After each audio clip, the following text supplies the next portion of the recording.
This is The Sixth Sense. I'm Jarif. And I'm Joseph. Today we're going to be talking about airplane physics. But first, we're at Kovan, Singapore, and there's a structure that looks very similar to a plane. Specifically at the wings. Let's go check the place out.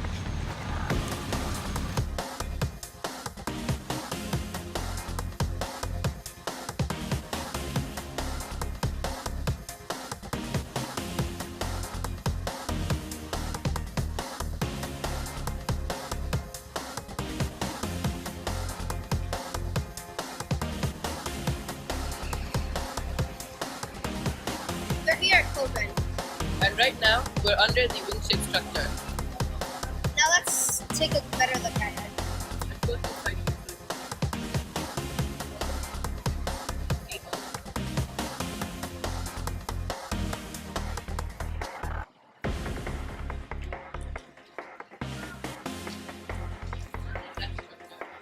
Which is this piece over here, and has a very aerodynamic shape, and due to the movement and the higher and lower pressure, it allows it to gain lift and allow the airplane to fly upward.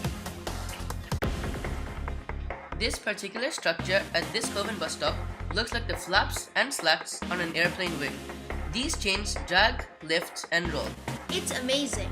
Thousands of people walk by this place, and I wonder how many of you have noticed it. Comment down below.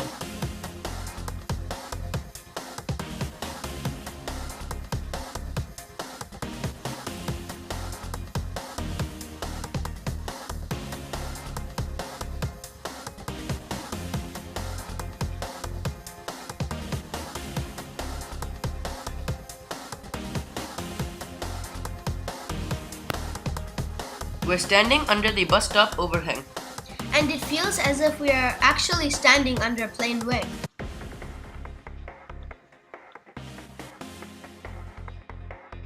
At the cycle stand, and right above it, you can see these structures also look like the parts of the plane, which include the aerofoil, the flaps, the slats, and The ailerons and the spoiler.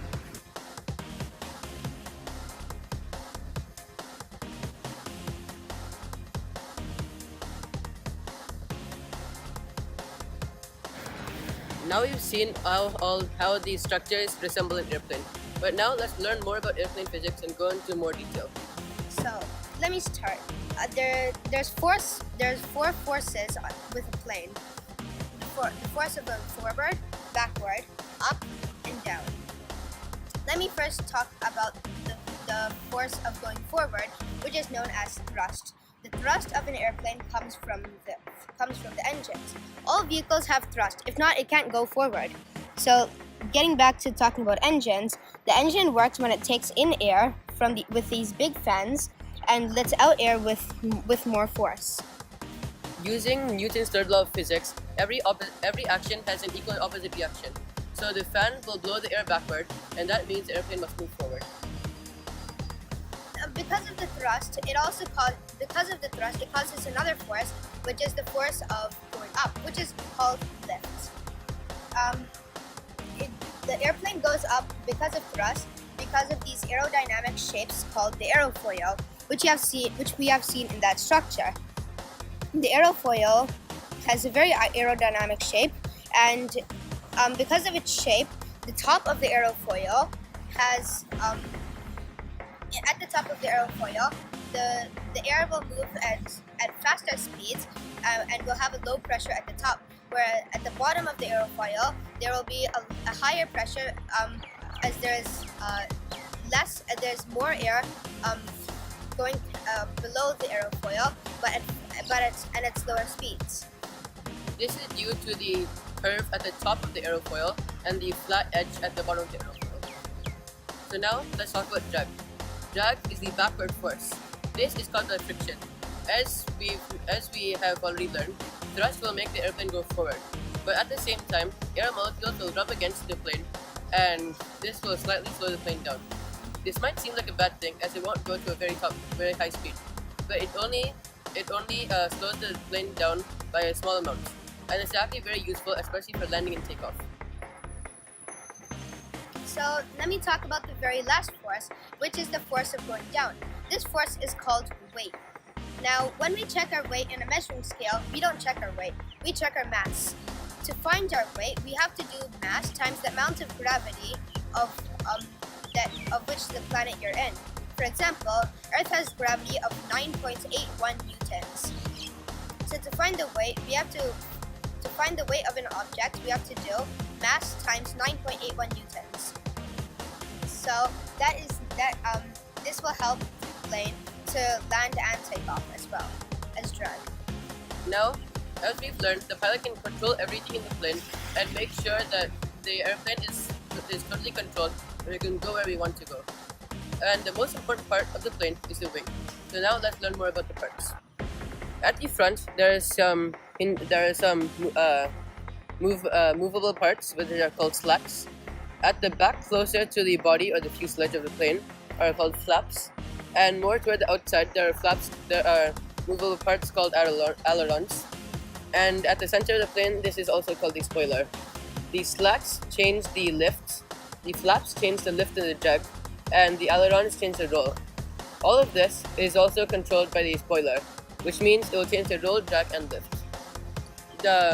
These are movable and are very important during takeoff and landing, so that the wing has a greater surface area, and the air will move at a different speed, and it will help the pilot do a very smooth landing into the runway. Now that he has talked about the wings, on almost all planes we have seen these three things. Now this is called the tail, or it is the vertical stabilizer. At the back of the vertical stabilizer, there's a rudder. This rudder will turn from left to right to move the plane from left to right. So let me talk about this and this. These are both the horizontal stabilizers. These horizontal stabilizers have the elevator at the back of them. These are called elevators, as they will move up and down, so the plane can elevate up or down. So now we've learned about airplane physics, and we've seen how this structure looks like the flaps, slats, ailerons, spoilers, and the aerofoils in an airplane. In Singapore, there's buildings such as Esplanade, Science Center, and many more. All of these are invented by intelligent architects, so be sure to watch out and be observant.